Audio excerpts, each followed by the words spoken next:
ও মা, তুমি তো বললে আজকে ভেজ, তাহলে চিকেনের গন্ধ কেন বেরোচ্ছে? নিরামিষ চিকেন তো সেই জন্য। নিরামিষ চিকেন? এই তো মাশরুম মাশরুম। বুঝতেই পারছো এর থেকে যে কতটা টেস্টি হয়েছে আজকের ডিশটা, কারণ রিও যে একদম মানে আমি বলি মাংসাশী যাকে বলে, সেও বলছে যে এর মধ্যে থেকে চিকেনের গন্ধ বেরোচ্ছে।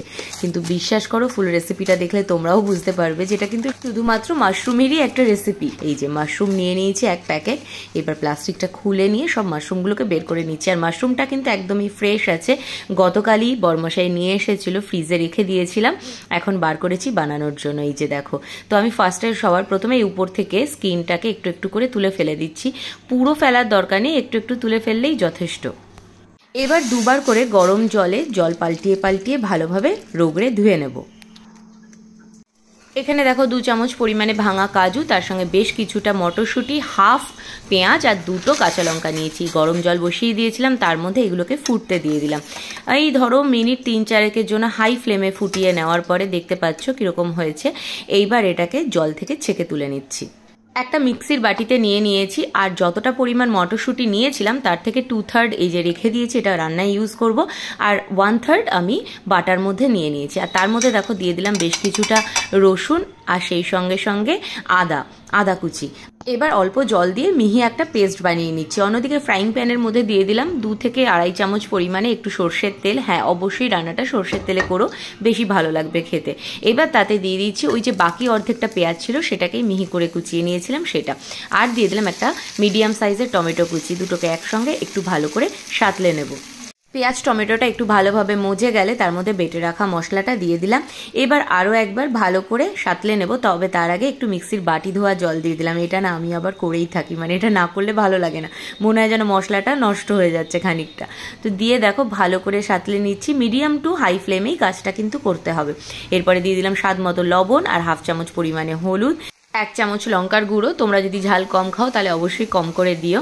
দিয়ে মশলাটাকে এবার ভালো করে একটু কষিয়ে নেবো যাতে এর মধ্যে কাঁচা গন্ধটা না থাকে।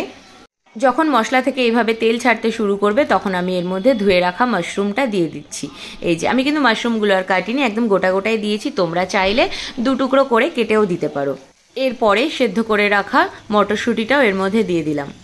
এরপর আরও একবার সবটাকে ভালো করে মিক্স করে দিচ্ছি। আর এই সময় কিন্তু ফ্লেমটা একদম লোতে রেখে দেবো। এবার একটা মশলা বানাতে হবে, তার জন্য একটা ছোট তড়কা প্যান নিয়ে নিলাম, তার মধ্যে দিয়ে দিচ্ছি হাফ চামচ পরিমাণে একটু ধনের গুঁড়ো, হাফ চামচের থেকেও কম একটু জিরের গুঁড়ো, আর ওই হাফ চামচের থেকে কম একটু গরম মশলা গুঁড়ো। 3টেকে দিয়ে ভালো করে একটু নেড়ে চেড়ে শুকনো কলায় ভেজে নিচ্ছি, তবে দেখো পুড়ে না যায়। এবার এই মশলাটা ওই মাশরুমের উপর থেকে দিয়ে দিচ্ছি, দিয়ে আরও একবার মিক্স করে দিয়ে হাফ কাপ মতো একটু উষ্ণ গরম জল দেবো এর মধ্যে।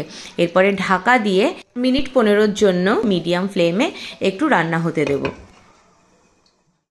ব্যাস, মাশরুম কিন্তু একদম সুন্দরভাবে সেদ্ধ হয়ে গেছে, আর এত সুন্দর গন্ধ বেরিয়েছে না বলার মতো না। উপর থেকে সামান্য একটু স্প্রিং অনিয়ন কুচি ছড়িয়ে দিলাম, এটা অপশনাল, না দিলেও হয়, আমার ঘরে ছিল তাই ছড়িয়ে দিলাম।